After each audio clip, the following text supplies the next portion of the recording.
আমাকে মাহি দিদির বাড়িতে নিয়ে যাসনি কেন?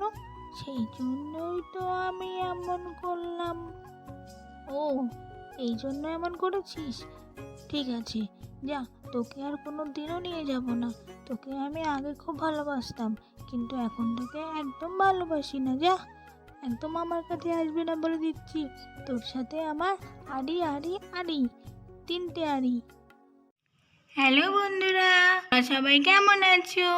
আমি আবার একটি নতুন গল্প নিয়ে তোমাদের কাছে চলে এসেছি। গল্পটি যদি ভালো লেগে থাকে তাহলে অবশ্যই একটি লাইক করে দিও। তাহলে চলো বন্ধুরা, আজকের গল্পে কি হয় দেখা যাক। চলে এসো বন্ধুরা। বন্ধুরা, এটা হলো সেই ছোট্ট কুহুর বাড়ি। কুহু তো এখন মাহিদের বাড়িতে গেছে, কিন্তু কেকা ঘরের মধ্যে ঘুমিয়ে আছে।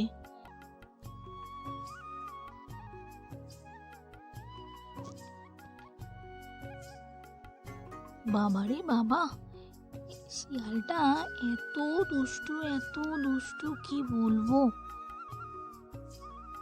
শেষমেশ পা চেপে ধরলাম, তারপর বাড়ি ছাড়লো। এদিকে আবার ধবলির কাছে গিয়ে থমকে দাঁড়াই। ধবলি তো খুব ভয় পেয়ে গেছে। বাবারে বাবা, আমারও কি কম ভয় লেগেছে?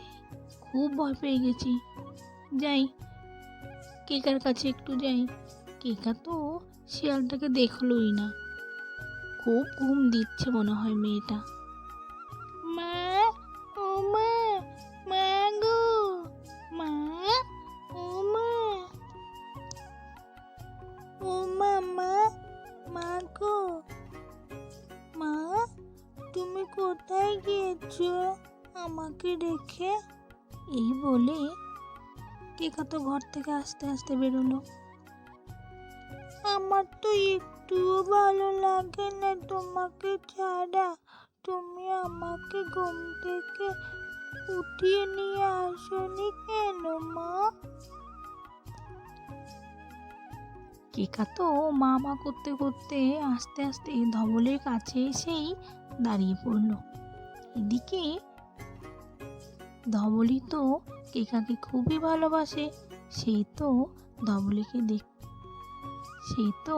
কেকাকে দেখতে পেয়েই কেকার কাছে আস্তে আস্তে গিয়ে কেকার গায়ের সাথে মুখ ঘষতে লাগলো।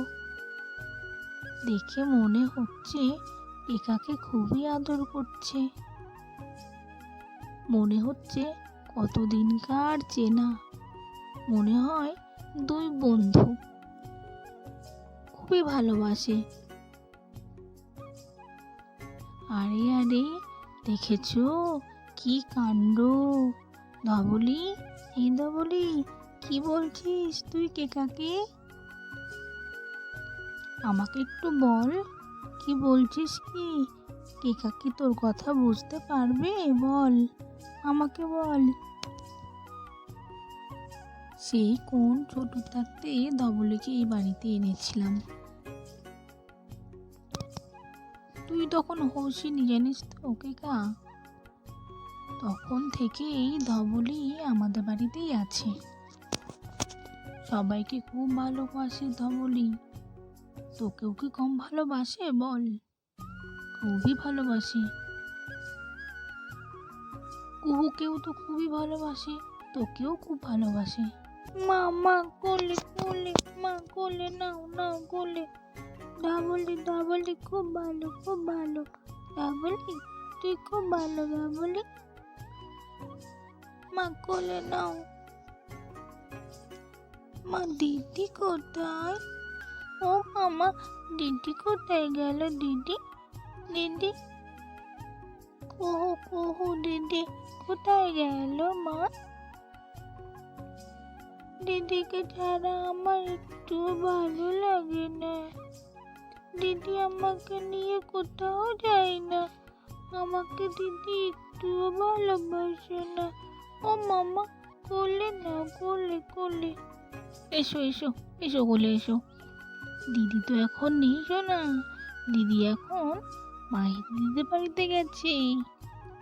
তুমি তো জানো মাহি দিদি কেমন ভালো বন্ধু দিদির, সেই জন্য দিদি হচ্ছে ওই মাহি দিদির বাড়িতে গেছে। তুমি যাবে?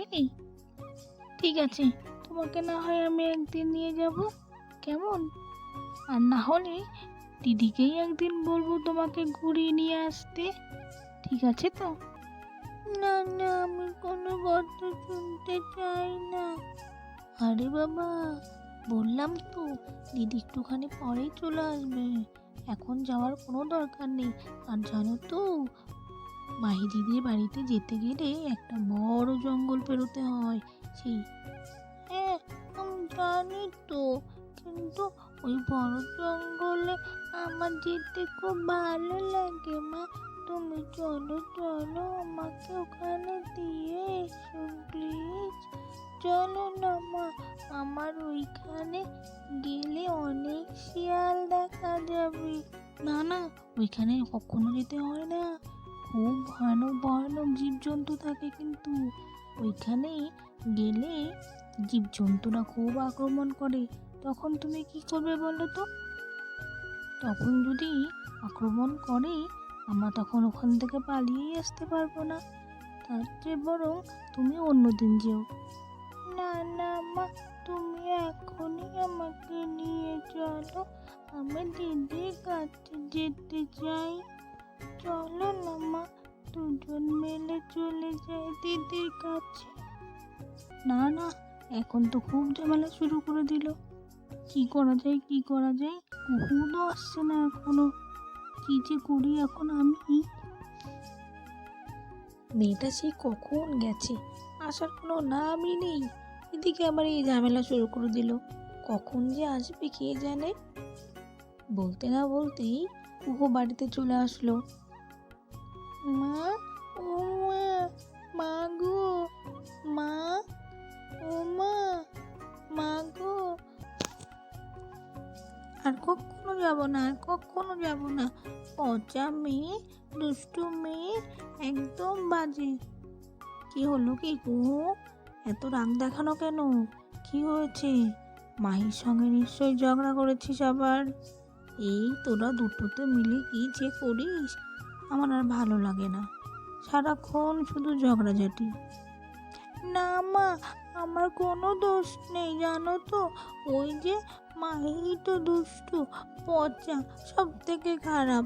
আমি আর ওর সঙ্গে কখনো খেলবো না। তুমি দেখো, আমাকে আজকেও চলে যেতে বলেছে জানো, ওই ম্যাজিক ডগির জন্য। ও ডগিটাকে খুব ভালোবাসে, আমাকে আর একটুও ভালোবাসে না জানো তো মা। তুমি দেখো মা, আমি আর ওদের বাড়িতে কোনো দিনও যাব না, কখনো না, কখনো না। আরে বাবা, ওই রকম গন্ডগোল একটু হয়েই থাকে ওদের মধ্যে, কিন্তু তাই বলে কি কখনো এমন রাগ করতে হয় নাকি? এ কি মজা, কি মজা, বাবা বাবা, কি মজা, দিদিকে তাড়িয়ে দিয়েছে, খুব মজা হচ্ছে আমার। আমার তো খুবই মজা হচ্ছে। এই, একদম আমাকে এরকম করবি না বলে দিচ্ছি, একদম এরকম করবি না, তোকে না মেরে দেবো বলছি। ও মা, ওকে একটু চুপ করতে বলো, কিন্তু আমার কিন্তু এই রাগ আছে। আমি তো জানি তুই আমার উপরে রেগে গেছিস, কিন্তু আমার খুব মজা হচ্ছে। হ্যাঁ হ্যাঁ, মজা তো হবেই, আমার সাথে ঝামেলা হয়েছে, তোর তো আনন্দ হচ্ছেই। আচ্ছা আচ্ছা ঠিক আছে, আবার এই দুজন মিলে আবার ঝামেলা শুরু করে দিস না, নে হয়েছে। একেতেই মাহির সামনে ঝগড়া করে এসেছিস, তার ওপর আবার বোনটার সাথে, এরকম কি কখনো করতে হয় নাকি? তাই আচ্ছা আচ্ছা ঠিক আছে কুহু, এত মাথা গরম করতে হয় না। চল, আয় তো আমার কাছে, আয় দেখি একটু, এদিকে আয় আমার কাছে। এত মাথা গরম করলে কি করে হবে, বাবারে বাবা, এত মাথা গরম। না, আমি একদম তোমাদের কাছে কারোর কাছে যাব না। দেখছো তো আমার মাথাটা গরম হয়ে আছে, আর কেকা আমার সাথে কেমন করে কথা বলছে, দেখলে তো? ও আমার কষ্টে ও খুব আনন্দ পেয়েছে। ওর সাথেও আমি কোনো কথা বলবো না, আর তোমার সাথেও কোনো কথা বলবো না। তোমরা কেউ ভালো না। মাহির মতো তোমরাও হয়ে গেছো। মাহি যেমন দুষ্টু, তোমরা দুজনেও খুব দুষ্টু। তোমাদের কারোর সাথে আমার কথা নেই। এই আমি ঘরে চললাম। আমাকে একদম ডাকতে আসবে না কিন্তু, বলে দিচ্ছি। আজ খাওয়া দাওয়া সব বন্ধ। একদম খাওয়া দাওয়া করবো না। এই দিদি, দিদি, দিদি রে, আমার ওপরে রাগ করিস না। আমি তো তোর সাথে মজা করছিলাম। তুই তো আমাকে একটু ভালোবাসিস না। আমি তো তোকে খুব ভালোবাসি দিদি। তুই আমাকে মাহি দিদির বাড়িতে নিয়ে যাসনি কেন? সেই জন্যই তো আমি এমন করলাম। ও, এই জন্য এমন করেছিস? ঠিক আছে, যা, তোকে আর কোনো দিনও নিয়ে যাব না। তোকে আমি আগে খুব ভালোবাসতাম, কিন্তু এখন তোকে একদম ভালোবাসি না। যা, একদম আমার কাছে আসবে না বলে দিচ্ছি। তোর সাথে আমার আড়ি আড়ি আড়ি, 3টে আড়ি। তাহলে বন্ধুরা, আজকের এই গল্পটি তোমাদের কেমন লেগেছে? গল্পটি যদি তোমাদের ভালো লেগে থাকে তাহলে অবশ্যই একটা লাইক করে দিও। আর এইরকম মজার মজার গল্প তোমরা যদি আরও দেখতে চাও তাহলে আমাদের চ্যানেলটিকে সাবস্ক্রাইব করে দিও বন্ধুরা। আবার তোমাদের কাছে এত সুন্দর সুন্দর মজার মজার গল্প নিয়ে আমরা চলে আসব। আজকের মতো তাহলে টাটা।